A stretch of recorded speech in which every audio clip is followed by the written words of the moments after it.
ملک احمد خان صاحب، آپ یہ بتائیں کہ دو خبروں کا بڑا انتظار ہے آپ کو بھی، آپ کے ساتھیوں کو بھی، اور بھی بہت سے لوگوں کو، کہ ایک تو آئی ایم ایف سے پاکستان کا معاہدہ ہو جائے اور دوسرا جی عمران خان صاحب گرفتار ہو جائیں. تو یہ دو خبریں تو فی الحال نہیں آ رہی. تو کوئی اور بڑی خبر جو ہے وہ شاید اس کا اب انتظار شروع ہو گیا کہ آپ تحریک انصاف پر پابندی لگانا چاہتے ہیں. تو یہ کر پائیں گے آپ؟ نہیں دیکھیں میر صاحب، میں تو جب تحریک لبیک پر یہ پابندی لگا رہے تھے اور اس وقت جو گراؤ جلاؤ کی سچویشن تھی، تو میں تب بھی اس اگلی سچویشن میں بھی اس کی پرسکرپشن کے مخالف تھا. ود ان مائی پارٹی میں نے یہ بات کی، پنجاب اسمبلی میں بات کی، میڈیا پر کی، کہ پرسکرپشن اس کا حل نہیں ہے. لیکن جو ٹیررسٹ ایکٹس کی طرف ریزورٹ کرے، اس کے خلاف ٹیررسٹ ایکٹس کے خلاف مقدمات قائم ہونے چاہیے، ٹرائل ہونے چاہیے، اور ان کا تدارک بھی ہونا چاہیے کہ آئندہ اس طرح کے واقعات نہ ہوں. لیکن نا جوڈیشل کمپلیکسز پر پیٹرول بوم کے ساتھ حملے کرنے، پولیس پرسنل پہ پیٹرول بوم بنا کے ان کے اوپر پھینکنے، ان کو جلانے کی کوشش کرنا، یہ دس از ویری اسٹرینج، بڑی عجیب صورتحال ہے. اور وہ قانون اگر تحریک لبیک پر، کیونکہ وہ ایک خاص مخصوص آؤٹ فٹ کے لوگ تھے، ان پر لگ سکتی ہے کہ ان کے کچھ مذہبی طور پر ان کی شناخت قائم تھی اور سیاسی طور پر شناخت قائم ہے، اور ویسا کام آپ کریں تو آپ پر نہیں لگ سکتی.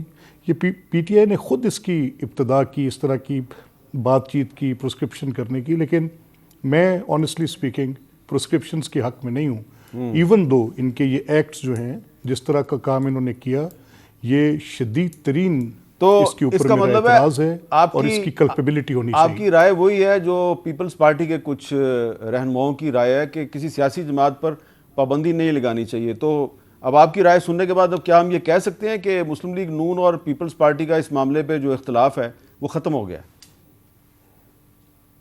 دیکھیں میر صاحب، یہ ایک بحث ہے، اور اس بحث میں کچھ لوگوں کی رائے یہ ہے ود ان دا گورنمنٹ کہ یہ بالکل دہشت گردی کے کام کر رہے ہیں اور کر رہے ہیں، اور دہشت گردوں پر پابندی ہونی چاہیے.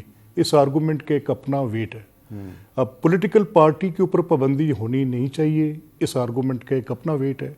لیکن اگر یہ اقدامات یہ تسلسل سے کرتے رہتے ہیں اور روز کرتے ہیں، عدالتوں میں جاتے ہیں تو جتھا بند ہو کے جاتے ہیں، عدالتوں میں جاتے ہیں تو مسلح جاتے ہیں، وہاں پر لا انفورسنگ ایجنسیز کے اوپر حملہ آور ہوتے ہیں، تو یہ تو ایک بالکل ایک طوائف الملوکی کی صورت پیدا کر دیں گے. اچھا، یہ اس پہ ذرا انارکی کی صورت پیدا غور صاحب، آپ سے میں یہ پوچھنا چاہوں گا کہ آپ تو ایک پروفیشنل لائر ہیں. جی سر. آپ کی موجودگی میں جو ہے گاڑیاں بھی جلیں جوڈیشل کمپلیکس کے باہر، اور پولیس والوں کو مارا بھی گیا.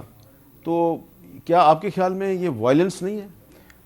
امیر صاحب، اگر آپ ان کی رپورٹیں دیکھیں اور ان کی ویڈیو کلپ آپ نکال کے اگر دیکھیں تو نہایت لوگ آئے ہیں، اپنے لیڈر کے لیے آتے ہیں، سارے لوگ آتے ہیں. عمران خان صاحب کے لیے جب آواز لگی کہ انہوں نے وہاں پیش ہونا ہے، ان میں سے کسی ایک کے پاس بھی کوئی پیٹرول بم نہیں تھا، ان میں سے کوئی ایک بھی آرم نہیں تھا، کسی کے ہاتھ میں نہیں تھا. اگر وہ پتھر کوئی پھینکتا ہے تو یہاں سے انہوں نے شیلنگ کر لی.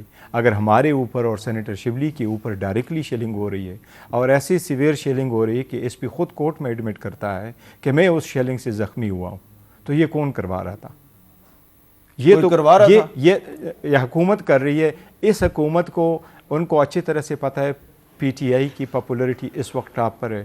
انٹرنیشنل میڈیا بھی اس وقت موجود تھی. سب سے زیادہ الیکشن پی ٹی آئی جیت رہی ہے، سب سے زیادہ جو ٹرن آؤٹ کے ووٹس ہیں وہ پی ٹی آئی لے رہی ہے. اس حکومت کی پرفارمنس نہیں ہے. اکاؤنٹیبلٹی سے یہ بھاگ رہے، الیکشن سے یہ بھاگ رہے. تو ان کے پاس اور عوام کو کوئی دینے کے سوا آج وہی حال ہے، ایکسیپٹ یہ کہ جی یہ نیا حکومت کا آج وہی حال ہے جو پچھلے سال تحریک عدم اعتماد سے پہلے پی ٹی آئی کی حکومت کا تھا.